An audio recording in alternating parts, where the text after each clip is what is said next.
The fracture of the femur is a traumatic event, which requires calling the emergency services and transport to hospital. It is often caused by an accidental fall which causes great pain to the thigh or hip, and the person can no longer move their leg. Do not waste any time. You have to call 118 or 112 if activated. While the ambulance is on its way, you can describe the situation and the condition of the injured person to the operator and follow all their instructions. Do not move the injured person and do not give them anything to eat or drink. Tranquilize the person and, if necessary, use cushions to keep their legs still and cover them if they feel cold.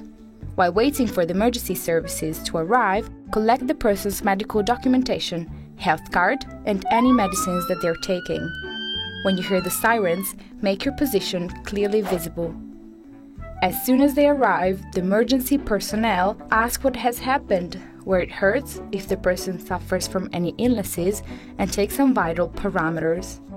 This maneuver could cause some pain, but discomfort is always kept to a minimum.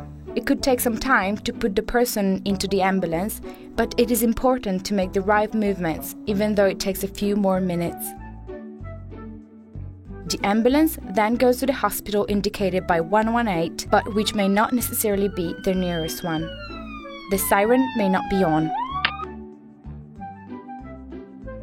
At accident and emergency, the person is assessed by a specialized nurse of the triage. The system is based on 4 color codes which establish the priority with which a person is examined.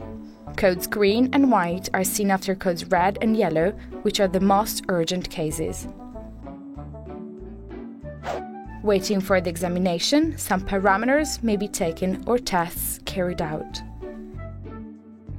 In the meantime, the relatives or the people accompanying the patient can wait in a waiting room. In some cases, a person may be authorized to stay with the patient during the examination. After the first examinations or treatment, the doctor may provide information to the relatives if the person so wishes. It may take up to several hours to have the results, so it is normal that the waiting time is fairly long. Having seen the results, the doctors decide whether further tests, hospitalization in the ward, or surgery are necessary. In all cases, calling the emergency services promptly and knowing how to behave allows faster help and better care. Call the emergency services. Save a life.